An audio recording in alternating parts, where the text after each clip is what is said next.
Hi, my name is Willow, and today I am doing my Booktube-a-thon 2018 wrap-up video. So a few things before we start.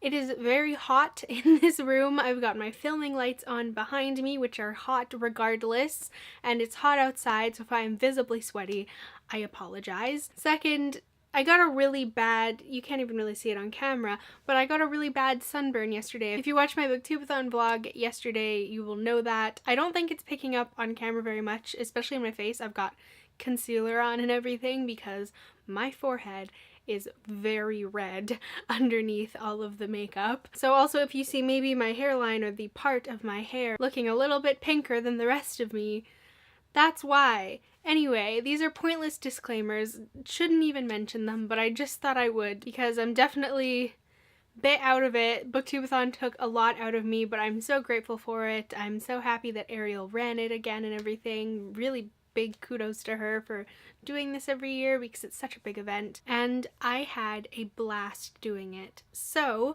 to start my wrap up, I actually managed to film a video every day this year, which is crazy. I can't even believe that. That's really wild. So I did that. I didn't do all of the challenges. I did 6 out of the 7 challenges because the first day I was incredibly lazy and I just didn't know what to do. So that's pretty great because I think the year before I only did 2 videos.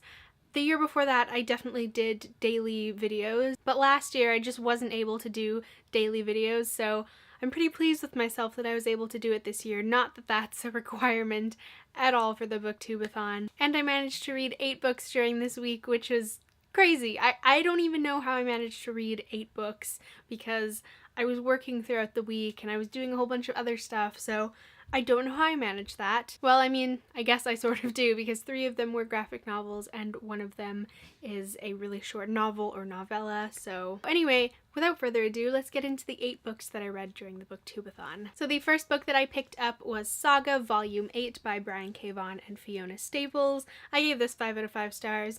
No surprise, Saga is amazing and it just keeps getting better and better. And this was for the coin toss challenge. In my TBR video, I tossed a coin and this one won, so yeah. Next, I picked up Coraline by Neil Gaiman. I gave this 4 out of 5 stars. I really enjoyed it. It was really good. I highly recommend it if you want something quick and creepy to read. This completed the Read 7 Books challenge despite it being the second book that I read through the readathon, but it doesn't really apply to any of the other challenges that I had, so yeah. Next I picked up I Hate Fairyland Volume 2, Fluff My Life by Scotty Young. I gave this 4 out of 5 stars and I will be making a video review on it soon, but overall I really enjoyed it. It was just as great as the first one. In fact, I think I liked it better than the first one, so yeah, it was a really great and fast read. I read this for the hat challenge, but yeah, I really enjoyed this one despite having to wear a hat throughout the entire thing. So I got all of those books done on the first day of the Booktube-a-thon, and then moving on to the second day. So I didn't actually finish anything on the second day, but I did start Call Me By Your Name by Andre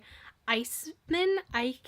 I'm sorry, I really need to look up names before I try to pronounce them. Anyway, I started this on the Tuesday, the second day of the Booktube-a-thon, and I finished it on the Wednesday, and I gave it 4 out of 5 stars. I thought it was really enjoyable. I actually read this for the book to movie adaptation challenge, so I watched the movie for the second time actually. And having seen the movie twice, I've decided that I definitely prefer the movie to the book, but I will also be making a comparison review between the book and the movie that I will upload to my channel at some point in the future, so if you want to hear my thoughts about that, you can look forward to that at some point in the next month or so. But yeah, this completed the challenge for book to movie adaptation watching, as I said, and I finished it on the 3rd day of the Booktube-a-thon. Next, I picked up 13 Little Blue Envelopes by Maureen Johnson. So I gave this 2.5 out of 5 stars. I did not enjoy it very much at all. I found myself completely bored with the story. I didn't feel any connection to the characters. Despite being in the main character's head for over 300 pages, by the end of the book I could probably tell you about 3 facts about her and all of the surrounding characters as well. To me, it kind of seemed like they were just defined by like 2 or 3 facts. There was nothing actually making them alive, really. It just felt very flat and boring, really, which sucks a lot because the challenge that I read this for was for something that you want to do, and This book is about traveling across Europe and going to different countries and like backpacking and stuff, and that's something that I find really interesting and something that I'd like to do myself, but my god, this was just so boring and fell so flat for me. I do have a more detailed review on my Goodreads account if you wanted to check that out. The link is in the description. I just touch upon a couple more details that I was thinking out in the moment as I was writing the review, but yeah, really not my cup of tea, unfortunately. And I got this done on the 4th day of the Booktube-a-thon. The next book that I finished for the Booktube-a-thon was The Sky is Everywhere by Jandy Nelson. I gave this 2 out of 5 stars. I really did not enjoy this at all. I said this in my vlog, but by page 5, I just wasn't feeling this at all, and then when I got to page 100, I was like, I really don't want to finish this book, but I persevered for some reason. It really felt like a waste of time by the time I finished it, and I just really didn't like this at all. Now, I don't think the writing was terrible, but the characters felt overly pretentious and annoying. I was annoyed by every single character in this. This book is actually about a girl who lost her sister, and she's sort of dealing with the grief a month after this loss when she goes back to school and tries to re-enter society. I thought that this book would more eloquently and delicately deal with that topic, but it didn't.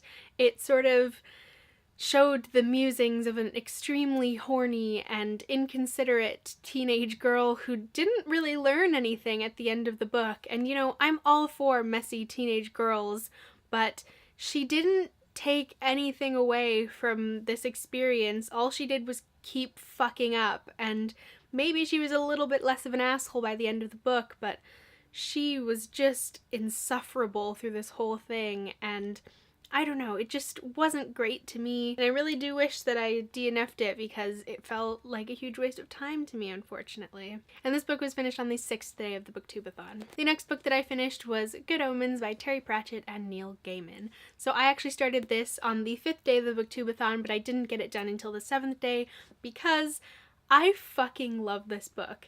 And maybe you're like, well, wouldn't you have read it faster? In my vlogs, I do talk about why it took me so long to read this. And it's only about 400 pages, so it's not something that's super, super long. But basically, I immediately fell in love with this world and these characters.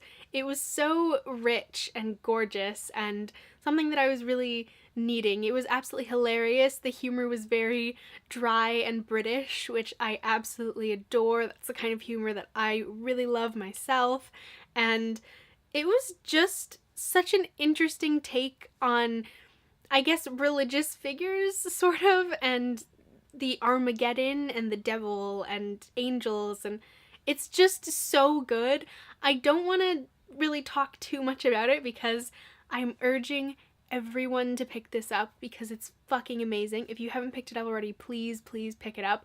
Go into it without knowing much about it because that's what I did, and I absolutely adored it, and it was hilarious, as I said, and it's one of my favorite books now. Obviously, I gave it 5 out of 5 stars, and oh, I really love it so much. It was so amazing. So yeah, the thing about me taking 3 days to read it was that I didn't want it to end at all. I really wanted to take my time with it and really envelop myself into the world, so that's why it took me so long to read it, but I got it done. So yeah. I just realized as I was about to say what challenge I read this one for, I didn't say what challenge I read The Sky is Everywhere for, and that was for a book with green on the cover. And it's pretty obvious there's green on this cover. But back to Good Omens, this was the book that I read for the Beautiful Spine challenge. And as you can see, it does have a really nice spine. I love the font.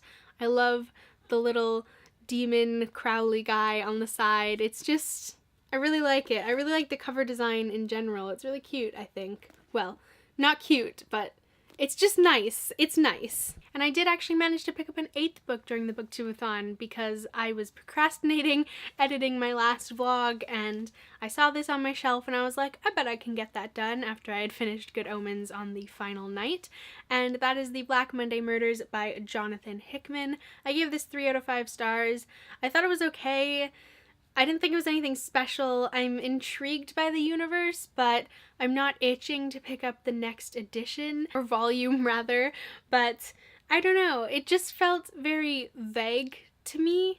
And I know you can't really flesh out a whole universe in one graphic novel, but this is a pretty thick graphic novel.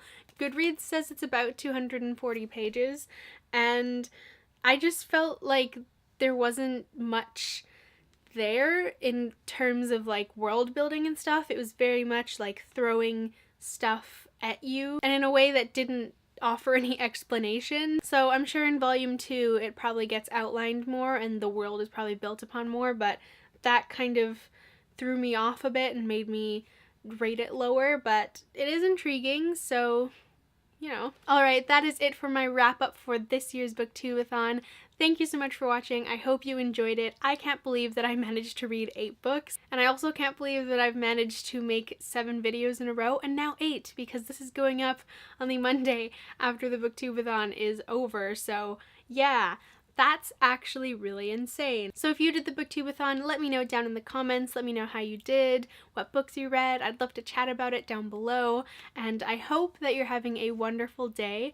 And if you did the Booktube-a-thon, I hope that it went very well for you, even if you didn't technically win. But yeah. So that is it for me. If you would like to, you can subscribe to my channel over here, and you can watch some of my other videos over here. And once again, I hope that you're having a wonderful day, and I will see you soon in another video.